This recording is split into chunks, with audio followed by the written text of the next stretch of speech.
the Insider Hit, brought to you by, what do we want to pair with Dave Bartoo? Golden Moon Casino, Sportsbook and Lounge,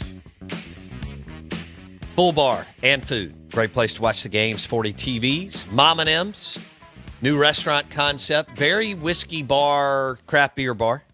And then Philip M's, wonderful place, old style Vegas. Eat in the bar area if you want. It's where Blake and I hit. DancingRabbitGolf.com. They will be rolling this weekend. Dave Bartoo joins us on the Patron Tequila guest line. What's up, crazy man? How are you? Dude, you had me at full bar and Dancing Rabbit Golf.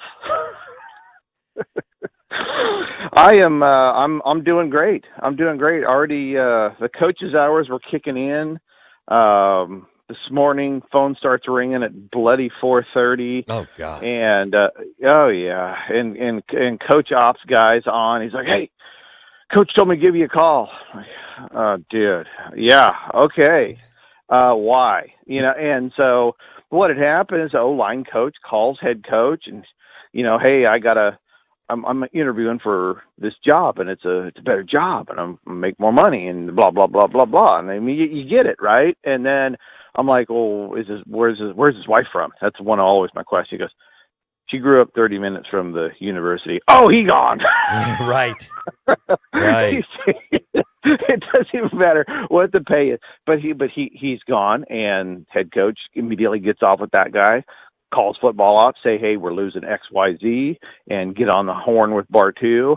And boom, we already got 7 deep offensive line coaches pulled from all over the country. The top ones we could find in our system, employed and unemployed, they can go out and grab, and they're already lining up interviews as we speak. So, man, the carousel, even here late in January, never ends. Yeah, and you're out on the West Coast. That's tough for you because all the good football is in the Eastern and Central time zone. So you're going to have you have to be on their time zone. That is a different deal from you. Blake Bartoo may have to identify a Sunbelt coaching matrix like setup. Jackson, Birmingham, something like that. All right. So before we get into Pete Golding. Yeah. And that whole deal, let's look at what all's transpired at Mississippi State. I'm going to let you pick. I'm just going to run through the guys. All right. So you got Barbay's in, Will Friend's in. Dave Turner is in. Bumpus is in. I can't remember the tight end. Blake, do you remember the dude from Syracuse? Okay, I should. Let me know when you find Mike it. Schmidt. Dude, Mike Schmidt. Mike Schmidt how do you not remember Mike Schmidt, dude? You grew up in the 80s with me. I know. Mike Schmidt. I had all his baseball cards, third baseman for the Philadelphia Phillies. And he played with Steve Carlton and Pete Rose. Damn it, I forgot about that. All right. Anyway, I'm going to let you let it rip. Oh, and Greg Knox being added as I think more of an offensive and special teams analyst. Anyway, let it rip. Oh, okay, let's start with Greg. Okay, let's just start. I mean, because look, I know Greg's numbers very, very, very well, and for everybody listening, just a real quick high view level. A decade ago, my data partner and I started mapping out every coach in college football. If you wore a headset, you're in our system, and it's 15 years deep. So there's not a name that I don't know that's in our spreadsheets, and he's graded. So Greg Knox is probably the best multi-tool unit coach in college football. Best multi-tool unit coach in college football. This guy has a top 30% grade as a running back coach. He has a top 30% grade as a special teams coach, and he's been doing it for over a decade. I love this guy. I can't tell you how hard I pushed for him to be the running back / special teams coach at Nebraska last year. I thought that was because he was best available. And then he went to Buffalo. And I always had him stashed in the back of my pocket of that guy anybody can go get. If I come across somebody that needs running back special teams, that's my guy. right? And I'm talking number one on the draft board. And then I talked to you, then I saw the announcement, and I gave you a call, and I didn't realize how strong of a connectivity he had to Starkville and Mississippi State. And I'm like, holy crap, So I'm excited for Greg because he's kind of, as you'd probably put it, he's come home. Right. Imagine you get to be happy and coaching college football. That's rare. Right. Because look, all these guys, almost vast majority of them are looking for the next best job. They're always looking to move up. A lot of people think, oh, they love our program. Not the way you do, man. Never the way you do. It's a business. These guys can get fired on a dime, and I mean on a dime. Heck, they don't even have to have that. Look at Virginia. Bronco Mendenhall quit, told his guys the next day, and all they had left is 90 days on their contracts. That's it. Just jump them too. So that's the way it works.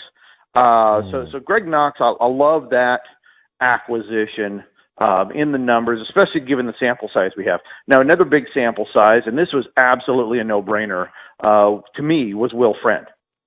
10 years in our system, top 25% offensive line coach. And I saw on the social medias, he when State hired him, all the Auburn fans are like, blah, blah, blah, blah. God, fans are such jerks. I mean, seriously. This guy's done it at a high level everywhere. Even Auburn, I bet you didn't know this, and maybe I told it to you, but Auburn last year was number 5 in the country behind number 4 TCU in explosive runs in 2022. Okay. Yeah. Now I'm saying that because guess who's coaching that offensive line? Guess who's calling those plays? So, bringing in Will Friend and the veteran presence, I think we got to look at too situationally. We got a new head coach, young head coach, and I think bringing in a veteran perspective. Knox has SEC experience. Friend has SEC experience. You kind of see where I'm going with this. I mean, some of these pieces of the puzzle fit a little tighter maybe because of what they're bringing to the table overall, not just their ability to coach. So love Friend. Schmidt, younger guy. He's graded a little bit lower than Friend, but you're bringing him in as tight end coach, maybe tackle coach as well. So you're really focusing on that offensive line. So Barbe, too young to grade. He has 2 years under his belt. We have him labeled as a rising star because they've been 2 very good years. Okay, but sample size isn't ginormous. So I don't like getting too far over my skis saying he's going to be great, or otherwise, simply because we got 2 years under the belt there. But offensively, everything has pretty much been upgraded across the board from a unit standpoint. So I'm excited about that side of the football for y'all. Dave Bartoo on the Out of Bounds show. I don't have it in front of me. What do you call your coaching deal? Your coaching company? Just Matrix Analytical. Okay. Yeah. Matrix Analytical, Dave Bartoo on the Patron Tequila guest line. And Bartoo's going to come in town in April, and we're going to do a whirlwind tour and take him to the Golden Moon Casino Sportsbook and drink Patron Tequila and have a ton of fun. All right. Anything else? Dave Turner's on the D-line. That's another veteran. Oh, real quick for our listeners. Yeah, Greg Knox. We got another. Hold on. Yeah. Here's what I look at with Greg Knox. Mm-hmm. Tommy Tuberville hired Greg Knox at Ole Miss, then took him to Auburn with him. Then Dan, I think, eventually got him to Mississippi State. And 2 guys in the last 40 years who did a good job hiring coaches for the most part were Tuberville and Dan. And Bartoo had been talking about Knox long before Arnett hired Knox. Several years ago, he was talking about Knox and special teams and running backs and so on. Kind of like how much he loves like a Derek Nix at Ole Miss. All right. Dave Turner, what do you think their D-line coach at Mississippi State? Another solid bet, right? I mean, it's kind of in the mold of Will Friend on the offense and defensive lines. And he's familiar with Mississippi State. He's familiar with the state of Mississippi recruiting. And that's another thing that I think is underrated right now, because with Ole Miss so heavy in the transfer portal, I know a lot's been written about that, right? And everybody seems to be excited about it. But see, every guy you bring in the transfer portal, you're unplugging recruiting connectivity somewhere else because you don't need to work as hard, right? So I see Ole Miss bringing in a lot of transfers, but I also see a lot of disconnectivity on high school recruiting. And last year, high school, if you just look at high school recruiting last year, the best high school recruiters won 76% of the football games. So don't get too happy in the transfer portal for too long, because not only do you not have cultural continuity, you're disconnecting your recruiting paths, your natural recruiting paths, because you're sacrificing that for the ease of the transfer portal. I think the transfer portal can make guys really lazy in looking at the short term. You bring in Turner, familiar with the state of Mississippi. You bring in Knox, familiar with the state of Mississippi. Your guy Bumpus should be able to open up every front and back door in every high school in the state as well. So, I think there is, inside the coaching, there's also the experience of being able to recruit in the state. Okay. Dave Bartoo on the Out of Bounds show, ESPN 105.9 The Zone, and it's brought to you by the Golden Moon Casino Sportsbook and Lounge. I think we hit everything for MSU. So now we'll go to Ole Miss. You have been very complimentary of some of Lane's hires. Biaggi, he pulled from Purdue. You liked Crum. He was able to retain Nix. There have been some others. So he went after a new DC and Pete Golding. And Pete's been at Alabama, and so we have to weigh all this. How do you weigh all this, and as far as Pete at Bama and what Pete Golding could be at Ole Miss? Right. I hate trying to weigh guys from Alabama because, well, most of the time when they leave, they're not very good, right? Right. I mean, let's be honest. Doug Nussmeier is all world at Alabama. Not so much after he left, right? Tosh Lapoy, he was a DC at Alabama for a little bit. Oregon was 77th in defensive scoring efficiency last year. Given it was his first year there, but still, right? So the talent of Alabama skews our perceptions. I believe it does. You look at Bill O'Brien. The guy was middle of the road, 3-star offensive coordinator in college football. He goes to Alabama. Oh, man, he called plays for a Heisman Trophy winner. Man, everybody does good at Alabama. So, now I think the first question, big picture you got to look at is, was that an upgrade from whoever was calling plays at Ole Miss, which I believe was that Partridge? I think it was Partridge. You like Crum a little bit better. They were co-DCs, but go ahead. Yeah, but somebody was calling the play. I think it was Partridge. I think it was Partridge as well. I like Crum, but he only had 1 year of experience. I thought I think he has a bright future. But I think it was Partridge. So you have Partridge calling the play. So was there an upgrade there? Yeah, I believe there was easily an upgrade in that regard. But how good is he going to be? Look, at Alabama, yeah, I know they had a top 10 defense each of the last 3 years. And each of the last 3 years, their scoring efficiency has gotten worse. It has regressed each of the last 3 years. So that's a red flag, man.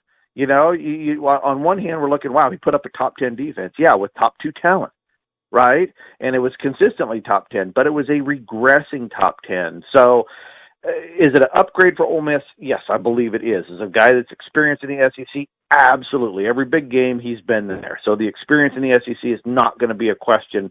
The question for me is, how big of an upgrade is it going to be over Partridge? How significant of an upgrade is it going to be? And that's just an absolute mystery because I have no idea what the guy's going to do away from Alabama talent. Yeah. Dave Bartoo on the Out of Bounds show. So how does he pair with Kiffin as far as pace of play? I think you're going to get pretty much the same thing. Lane doesn't. Lane's pace isn't that high. It's not as high as Levy's. We saw the pace of play decline this year. And remember, we talked about this maybe a little bit, is, this was a top 25 offense through October.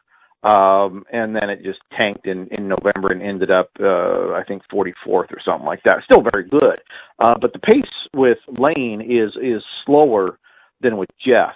There's no pace management for Jeff. It is just go as fast as you can, and hope points get on the board. So I think the pace management with Lane, and Golding will be fine. I think it'll be very similar to what he is used to, at Alabama, which still might be too much to be comfortable in his wheelhouse. What? I don't know if you have enough to compare yet. Barbet and Arnett, as far as pace of play. We don't really have anything right now, because with Barbet, we got 2 years for him, right? And Arnett has been under an air raid, and honestly, so, Mike drained the clock for the most part. I mean, I think there's a misconception on Leach playing fast. Bartoo, you can correct me if I'm wrong, but yeah. I think Leach really was into, really working the play clock and letting as much as he could, allowing his defense to rest. I mean, they didn't run the ball back to the middle of the field.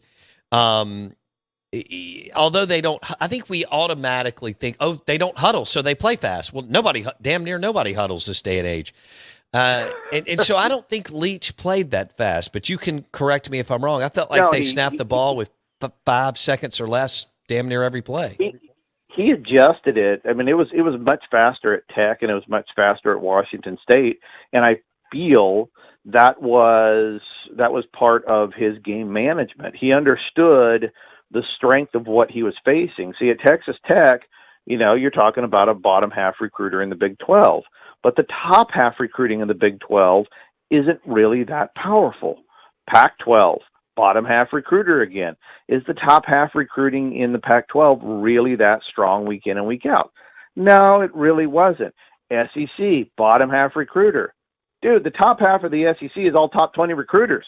The whole damn thing, right? I mean, your whole division is top 20 recruiters. So I believe it was a conscious management of the game. And this is kind of my point to Jeff Lebby, is like Venables isn't having Lebby slow down to adjust the defense to keep a good OCDC relationship there. It's just all gas. And with Mike, it was still the air raid scheme, but it was at a much slower pace because he knew what he was dealing with a little bit better. So I think the pairing with Barbet's pace and his mix of run and pass, with what Arnett and his defensive guys have been used to, I think it'll be good in the first year. All right. Dave Bartoo on the Out of Bounds Show, 105.9 The Zone, ESPN. What if you had to put a letter grade on the Auburn hire? Would you put an A or a B with Freeze? Well, I'm biased, dude. I'm biased on that one, right? I mean, that was my number one.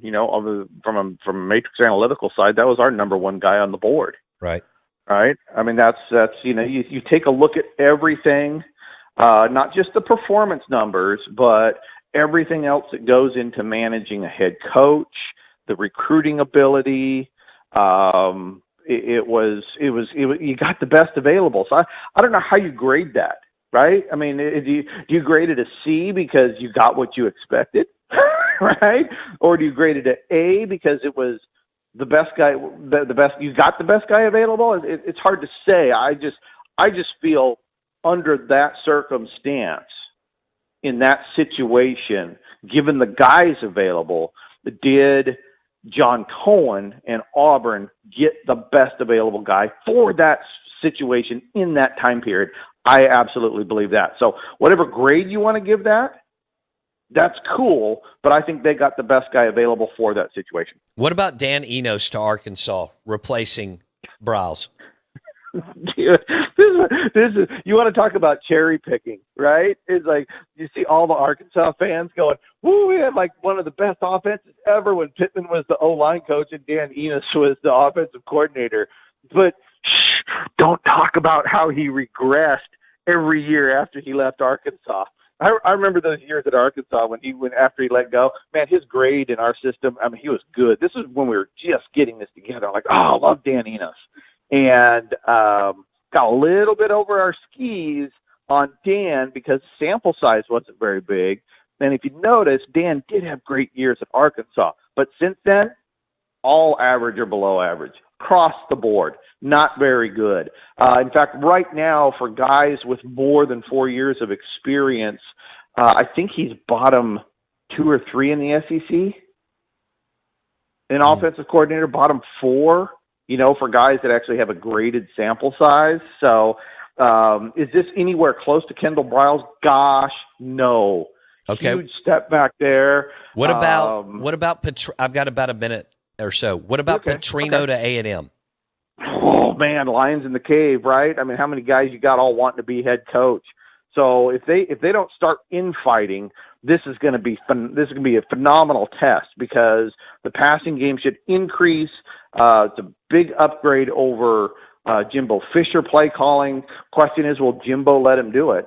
We know Bobby will take it. He won't take no for an answer. Bobby's calling the plays. So I'm excited to see how this blend of personalities fits because the overall quality of the coaching is very solid. All right, there it is. How do you like your steak cooked, Bartoo? Oh, I'm a between a medium rare, medium guy. Okay, we can live with that. Yeah, you're right.